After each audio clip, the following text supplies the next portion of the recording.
Let me tell you about my story with Turkey.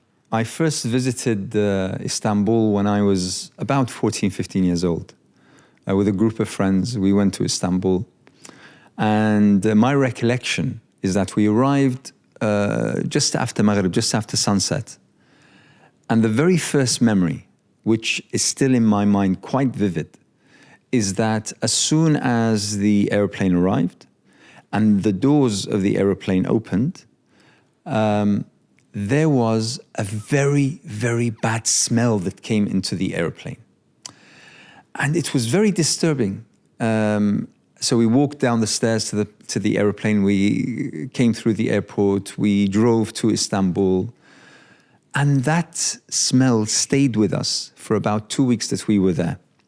And obviously, the very first night, we were young boys. We stayed in a hostel.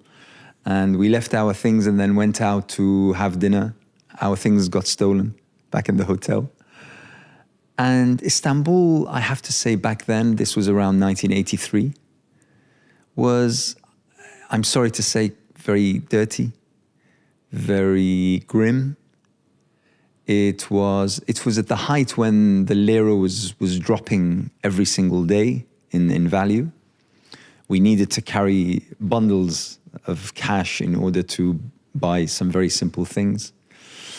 And it was, I have to say, when we left, I mean, it was the things that we saw were beautiful, but when we left, I didn't hope that I would return soon. But then I visited again in the mid-90s, and then again in the 2000s, and now every single year I visit several times. And the transformation is, if anything, it's miraculous. I mean, that's the term that comes to mind. It's miraculous on every single level, on every single level. But what reminded me of all of this was in the pre-time of the elections, just before the elections, and during the elections, the global attention, the global media attention of the Turkish election. It was mesmerizing to see that the BBC's front pages, the CNN's front pages, the Washington Post's opinion pieces, every other publication and the such, talking about the forecast for the elections, the implication of who was going to win, who was going to lose. That global attention showed me that Turkey was in a totally different place than it was when I first visited almost 40 years ago. It's now definitely a center for global attention. It's a global power. And that is something that I have to say must be acknowledged as something that the Turkish people have done quite miraculously. And the elections themselves that we saw, a turnout of over 85% in 2 rounds. And that's something, by the way, I mean, I don't know whether you know, here in the UK, is unheard of. In the best of times, we get something like 60%, at the best of times. We once had an election where only 38% of people turned out. So for 85% over 2 rounds is something that is quite something. And I think that where I'm sitting now, I look at Turkey and I see that Turkey has become a center of admiration and respect for the entire world. Yeah. Actually, you refresh my memories when you say when your first visit to Istanbul was not a good experience. I went back to time, and I first came to Istanbul in 1988, just after 4 or 5 years. You come from around the Black Sea region? Yeah, I came from Black Sea region, yes. And I came to study in Istanbul. And actually, yes, I remember those days. I lived in Laleli. Yes. Probably you know that yes. place, and very close to my department, University of Istanbul. So in those years, we struggled to get the water even. Yeah. Once or twice a week, the water runs, and then obviously you have to fill your buckets and even a bath, then you have to use up those for a week or days, and the smells. Then I think 1993, as far as I remember exactly the dates, when first mayoral election Erdogan won, and the transformation started. Although he had difficulties because the party in the mayoral power and the party in government was different, and obviously it wasn't easy to work with them at the time, but Erdogan managed to transform Istanbul into a global city. I think the success started from there, and then in politics he came into in 2002, won the election, and now, as you mentioned, the miraculous transformation we saw now. Obviously, the election in Turkish history is one of the most important thing, and the robust elections. And sometimes we can see news or hear news or made up the news people and saying that there are frauds in the elections. But when you look at the system, there is no way that the fraud can be done.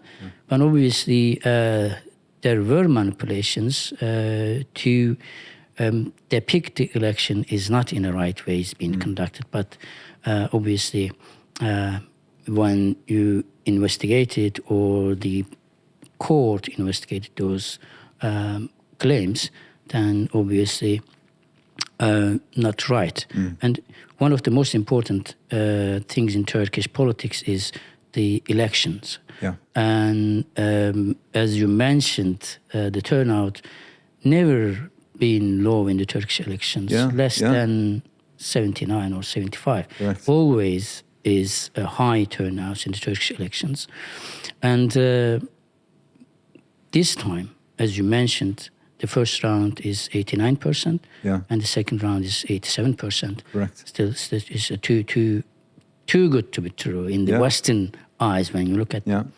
And obviously this time the election is being phenomenal in many aspects, and it was very important for the sitting government. I mean the Erdogans in power for 20 years, over 20 years, and obviously any incumbent government has lots of troubles because for 20 years in power causes lots of problems for any government. And any economic crisis, any difficulties, any issues, all credit to the government. So that's why one of the most important things for Erdogan to win this election, to win the hearts and minds of the people.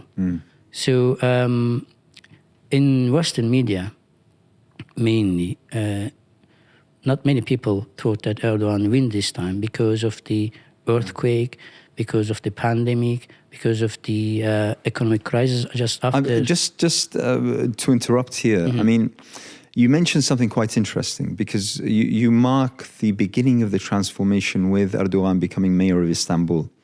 It's something I believe in, but this is an actual example and an evidence that you need to start by serving people, by serving everyone. That's correct. And that's why his legacy began from the political perspective with heading the essentially municipality or council, serving people on an everyday life in their everyday struggles and whatever.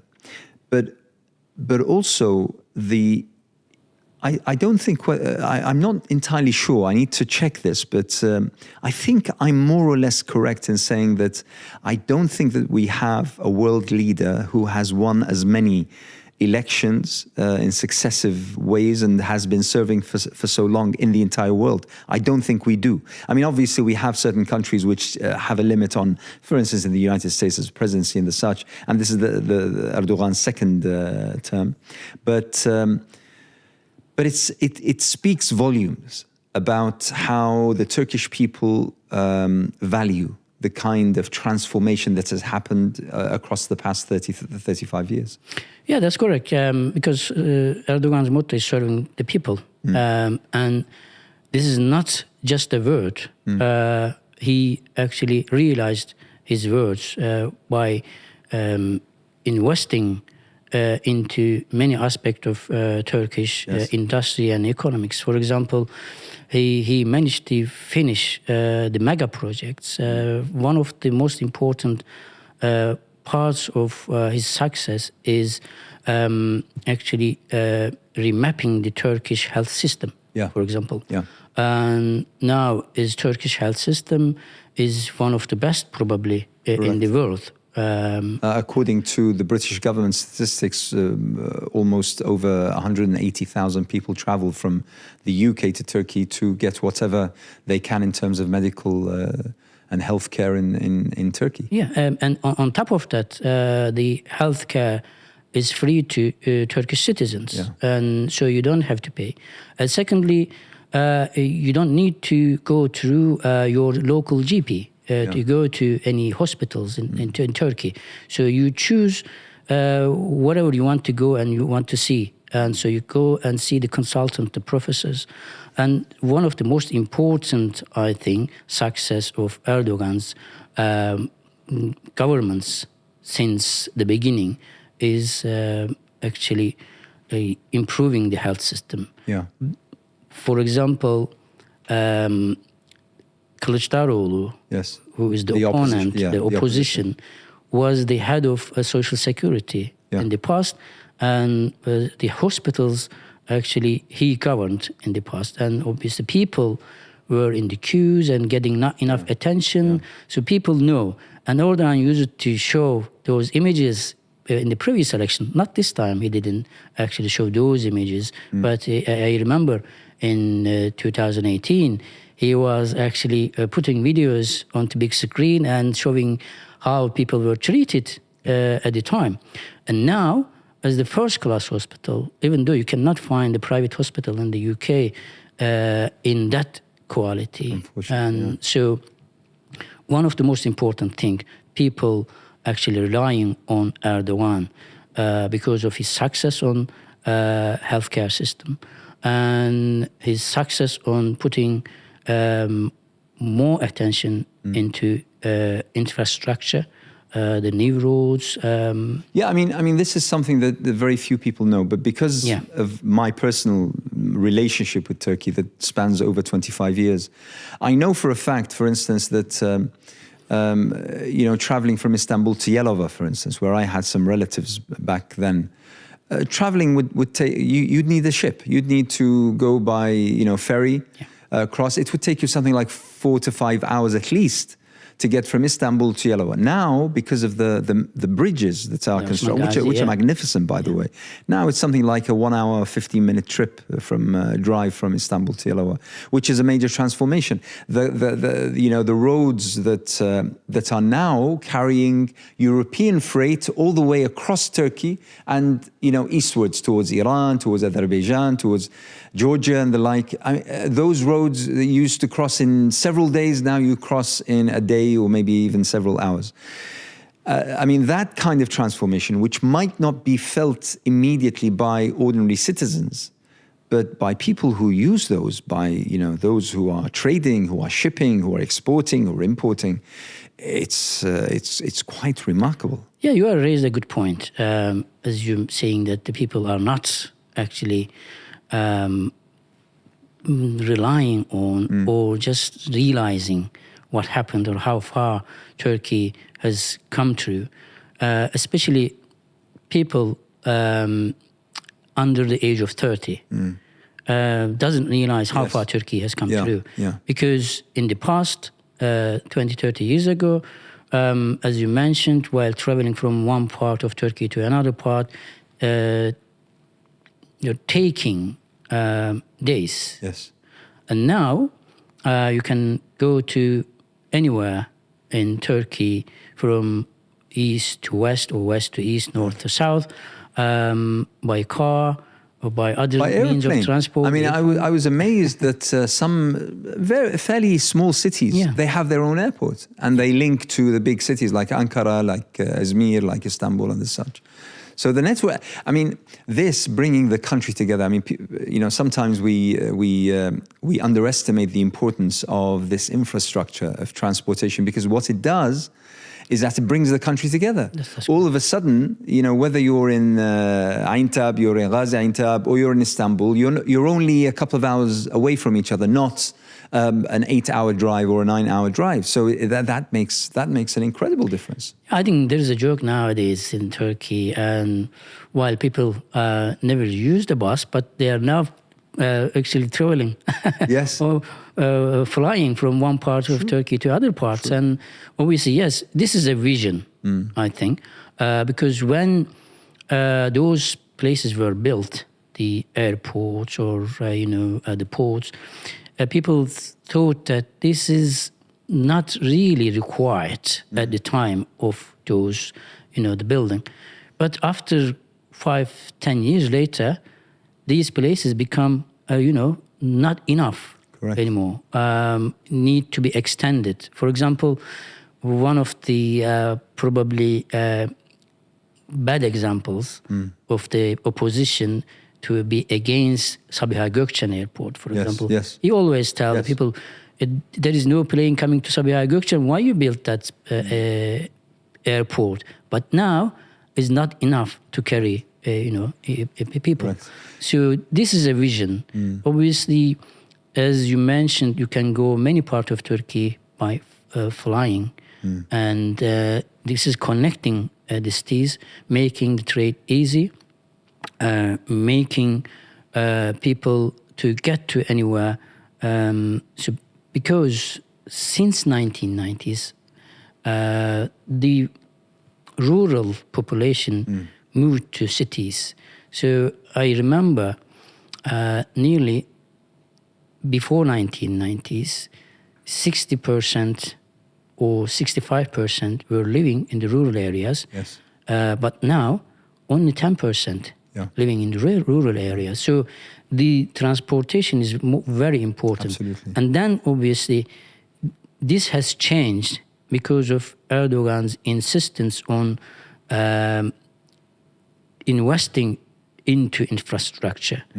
So without having the connections, so the trade is not possible, as you mentioned. Correct. And also he diversified the transport links. And in Turkey, mainly the roads are the main medium of transport. But nowadays, so also seaways, the trains now is being widely available. They are building high-speed train and railways.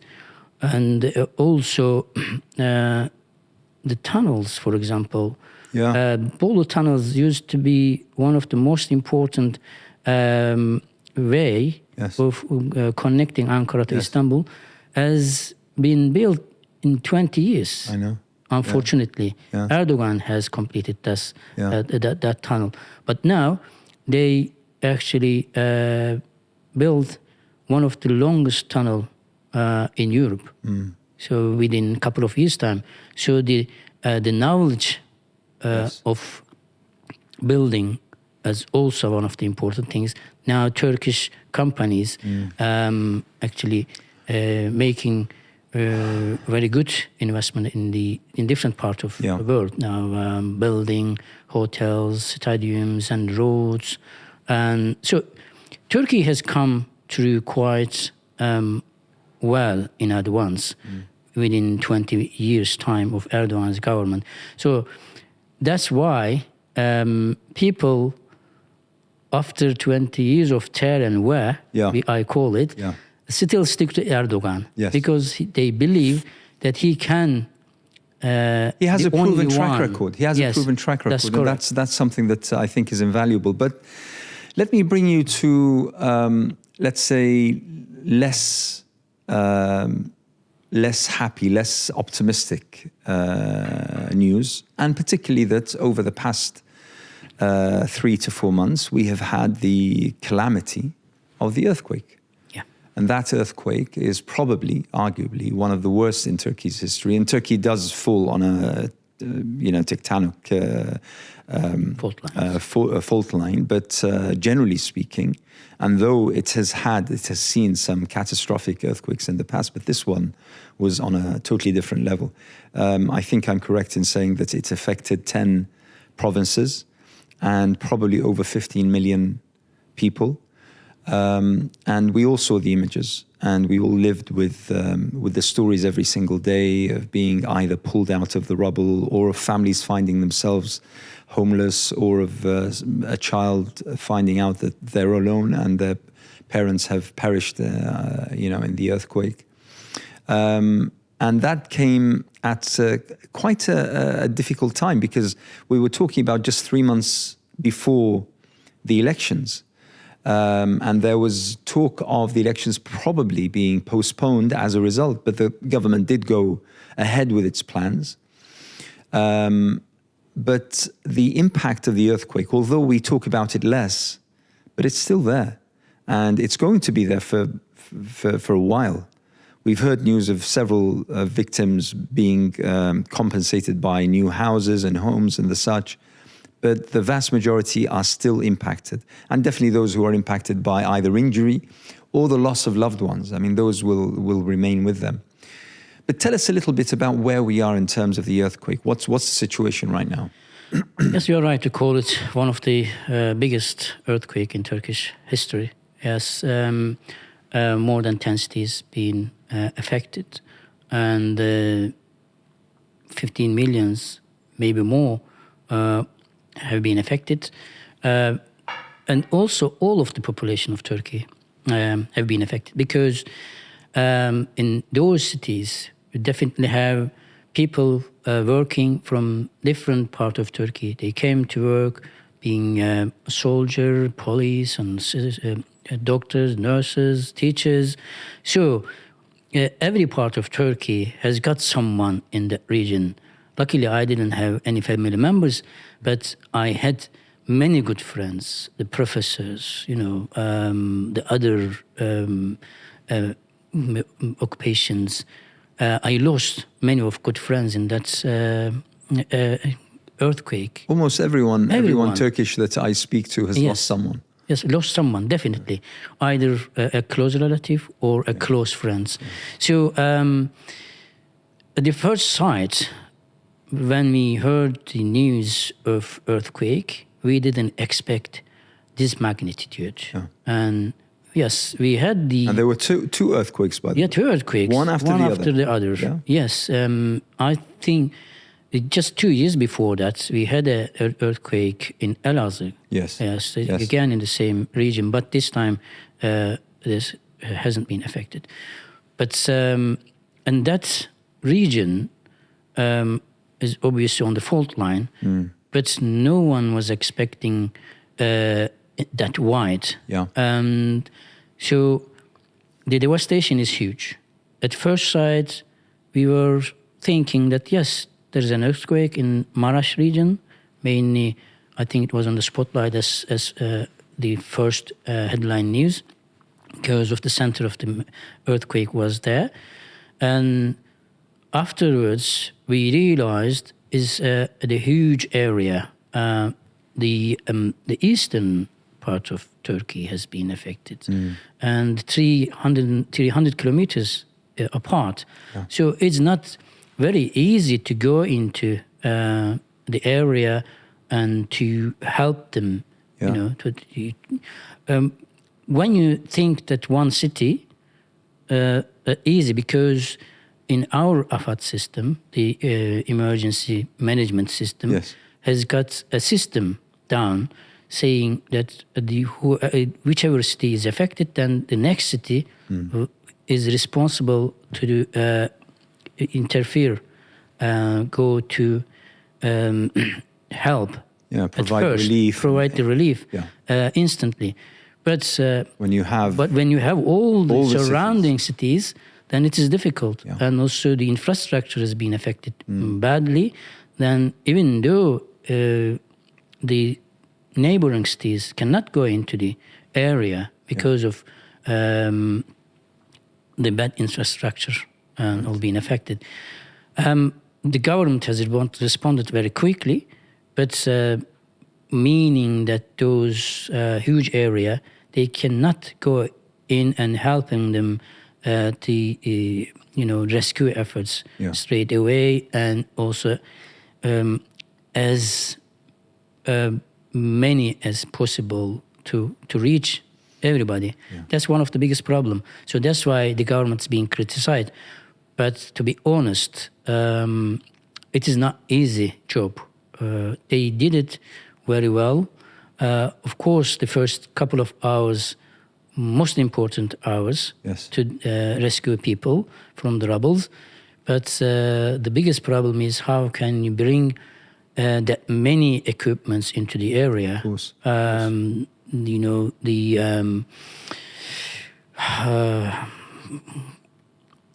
Even the food and the blankets didn't go in the first couple of hours because of the difficulties. And people very quick to respond. And from around the world, not only from Turkey, many lorries sent to earthquake regions. But obviously, this causes another problems because this should be organized in one central or local organizations to distribute well. This causes problem, and also this caused to delay the rescue efforts to reach the region. The good intention sometimes causes bad results, unfortunately. So after a couple of days later, it's been all under control, but obviously people under the rubble, actually we had to lose them. Yeah. And so at the end of the day, nowadays what's been happening, Erdogan just concentrated on the region, the earthquake region, left himself behind any election worries, because he only focused on helping the people recovering from the rubbles and rescuing them and putting into accommodation, the tents and temporary accommodations. And it went well. I think when you think about the other earthquake zone, the earthquakes in the world, I don't think there was any organization responded well to that magnitude. Yeah. And now all being cleared out, started building new accommodations for them, and Erdogan pledged, I think, around nearly 1 million homes to be built in about a year's time. Which is incredible. And they started building the flats and the houses. The village homes has been nearly done. So it's incredible when you look at the images and the news coming from the region. Obviously, they done very good job. And obviously, 1 year is a really tough target. Of course. And but Erdogan is actually adamant to finish in about a year's time, because the region now obviously living the summertime, but we are getting into autumn. And it's also, I mean, coming back to the issue of the elections, it was commented by some who expected that the elections would be postponed as a result of the earthquake.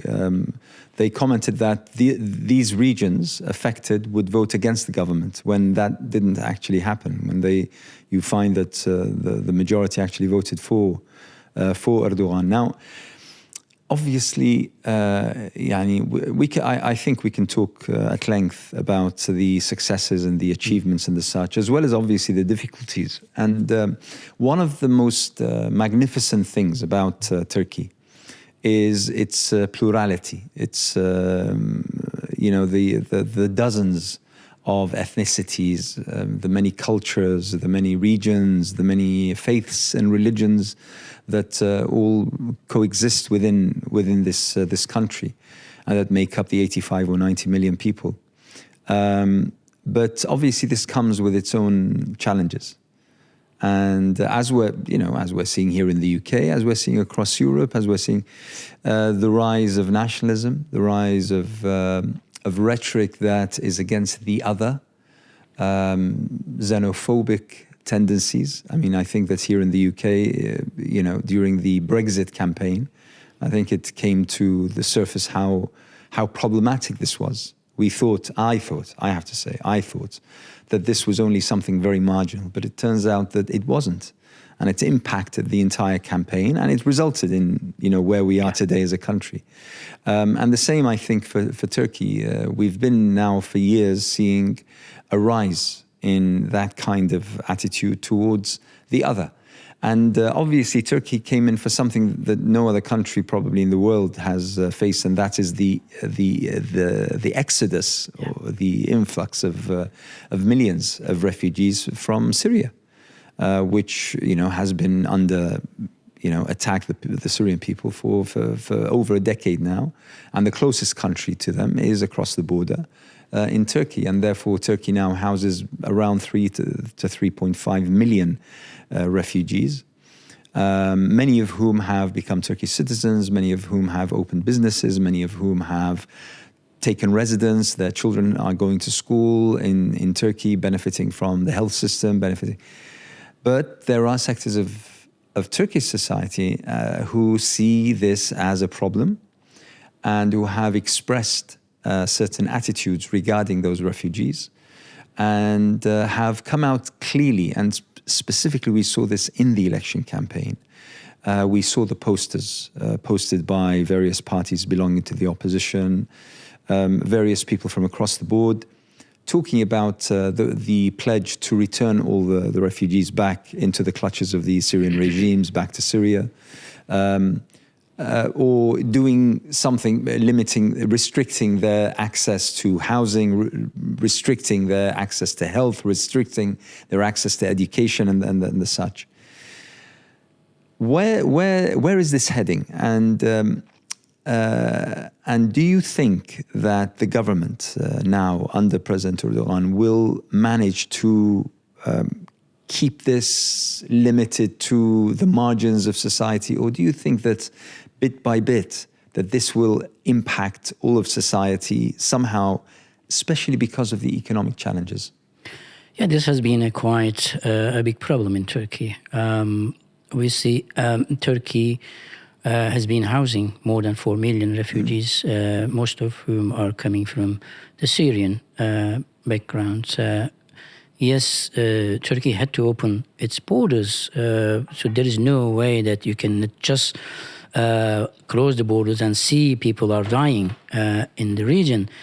The problem was we were not expecting that many coming to Turkey, as we are not calling as refugees or asylum. And maybe no one was expecting it to last this long. Yeah, that's right. We were not expecting that many, and we were not calling them as an asylum seekers or refugees. We are calling them as a temporary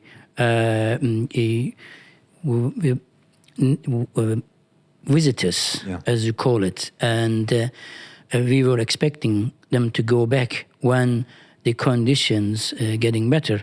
And that's why Turkey interfered the region and opened up and went into about 40 kilometers inside the Syria and to control the region, to keep the Syrian population in the area rather than coming into Turkey, and managed it very well. Since then, obviously, we don't get any new Syrian people coming into Turkey. Gaziantep is one of the biggest cities that's housing more than 500,000 Syrians. Yes. That cause a lot of problem in the region. The housing issues is one of the main thing. The rents went up. The housing stock, it wasn't enough for them to house. And obviously this went into a different direction, the people's upheaval, not obviously physically, but verbally, voicing their concern. So you have to find a solution to this problem. But it's not easy to find a solution. The second thing is the people are against Erdogan's agreement with the Europe. The people has to stay in Turkey. Yes. You have to accept. You have to get them back if they try to cross the borders. Yeah. This is one of the biggest issue in Turkish politics, and the opposition actually accusing Erdogan's this is a bad move. Right. This being signed because Europe has pledged to donate a certain amount of money to help those refugees or to help those Syrian population in Turkey, around, for example, about that time, 3 billion euros. Yeah. But only 500, 600,000 of them came into on time. So one of the biggest problem is this in Turkish politics. And obviously before the election, this caused the tension and the rise of nationalism in Turkey. Turkey is a multicultural country, yes, housing many different nationalities, and also has got a different ethnic minorities in Turkey, and lived side by side without having any problem for many, many years, for decades, for centuries in the past, because the imperial heritage actually gave them the hospitality to Turkish people. Then they treat anyone as a guest. Yeah. And so they don't have any bad intentions to others. So one of the reasons still Turkey has keeping those 4 millions in peace, but obviously causing problems in terms of the economic, in terms of the housing issues. That raises concerns, especially in Istanbul, for example. Yes. It's a big city and also had lots of housing problems. Yeah. And then you have about 1 million people.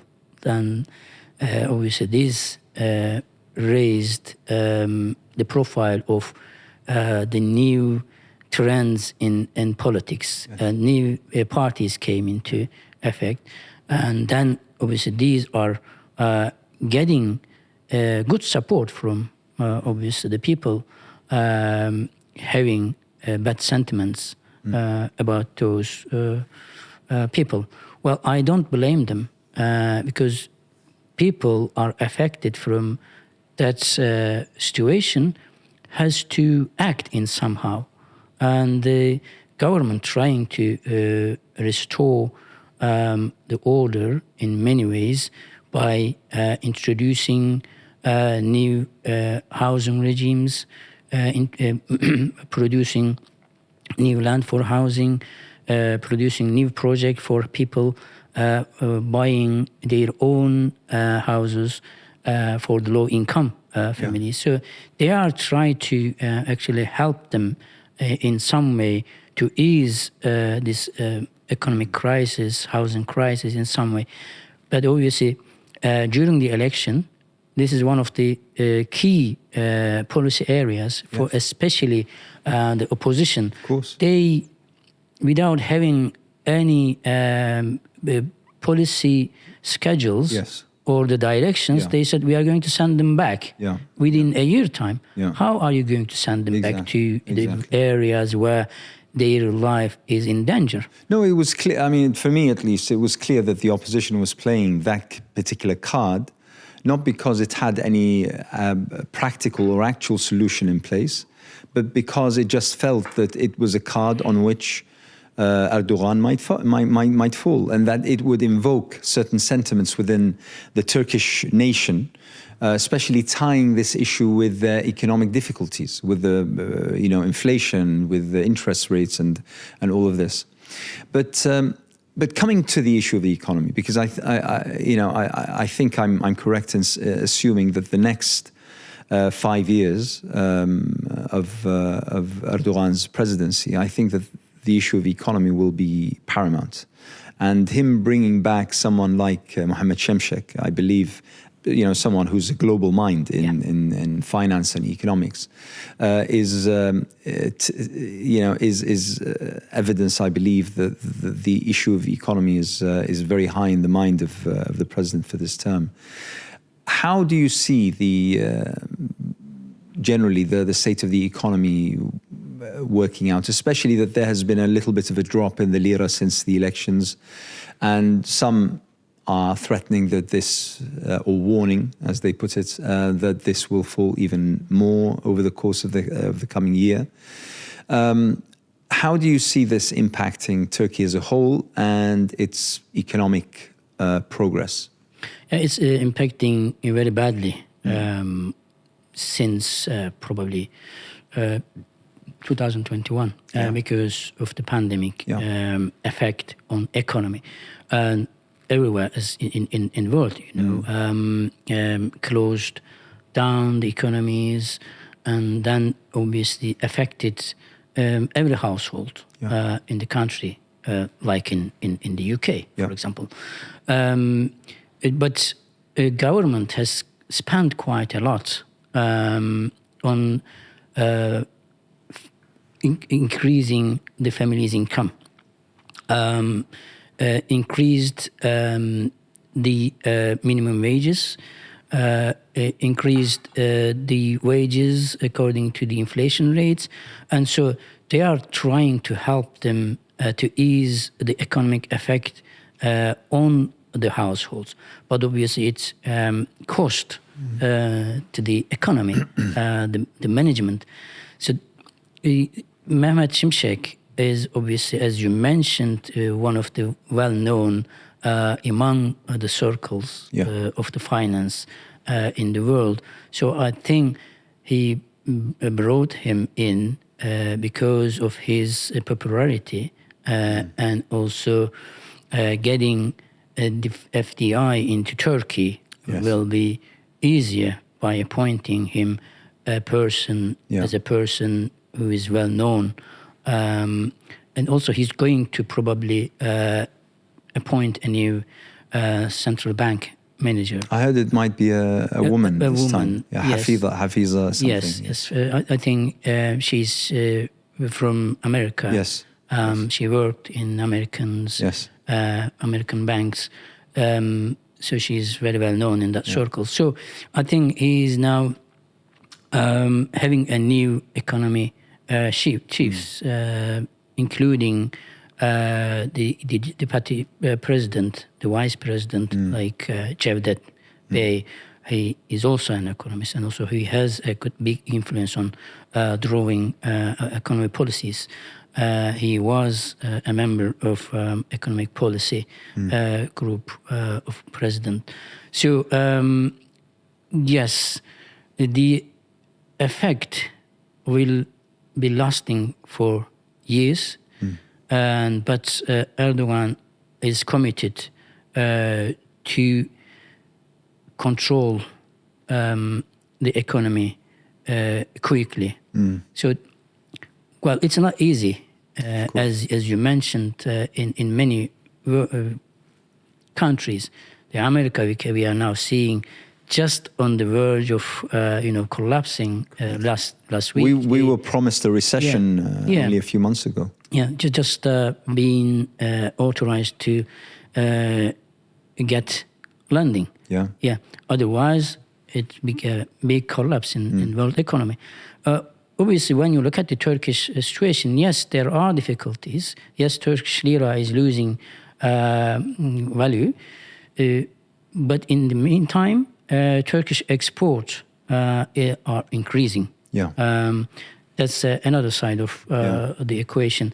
So when current administration probably will think about the domestic production rather than export, still will be on their side, but they are going to think of the domestic consumption. So they are going to produce for domestic consumption as well.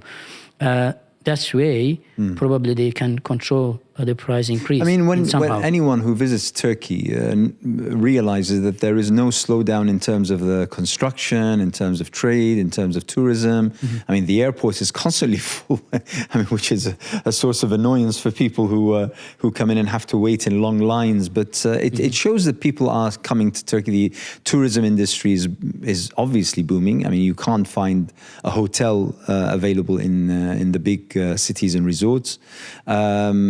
Like I said, construction. There are cranes all over the cities, and not only Istanbul. So there's definitely something happening there that defies the news that we're hearing about the economy. But I'd like to focus on a little bit about your own capacity, because you're in charge of the Yunus Emre Center, which is essentially a cultural center. And your job is basically to maybe show that kind of face of Turkey to here in the UK, but also to the entire world. In the midst of the kind of I don't know whether it's orchestrated, but let's say the negative media coverage of Turkey under President Erdogan, how difficult, or probably how easy, is it that your job is made? Well, our job is to make more friends of Turkey. This is how we call it in simple way, because Yunus Emre Institute was set up to introduce or to promote Turkish culture and history and language around the world. And about 14 years since the inception in 2009, then we have now around 85 centers, nearly in 64 countries. Yeah. So it's a huge, investment in terms of cultural diplomacy. So our job has never been easy in some part of Turkey, some part of world especially. But that's why we are here, and that's why this organization was set up to become a soft side of diplomacy, and to reach more people, to introduce our values to them. It's named after because Yunus Emre. Yes. The reason why it's called Yunus Emre Institute is because the Yunus Emre's philosophy is to let's get all the friends at once. So that's how we would like to get to the people. So, are you finding more interest? We are finding interest. Sometimes, bad publicity actually getting into attraction, and people want to know what is this? What's going on? What's going on? Yeah. What's the reality? What's the reality? Yeah. And in that way, they are trying to find out the truth. Yeah. And when we met people, sometimes they never been to Turkey. Yeah. But they have a short stereotype of Turkish people. And when they come to us, or when we met in somehow, and when we talked to them, they said they never been to Turkey, and they just get the impression from the news and from the media, and they never met a Turkish people. Yeah. And then obviously they have an image of Turkish in their mind, which wasn't right. Yeah. And when they started to know about Turkey, Turkish culture, Turkish people, then this completely changed. I had one good example. It's a high-level people. Yeah. I don't want to name. Very high level in the society. And he never been to Turkey, but he had an interest in Turkey and Turkish politics, but also through media. And we went together to Turkey visited together, and we showed them around, and stayed a few days in Istanbul and different part of Turkey.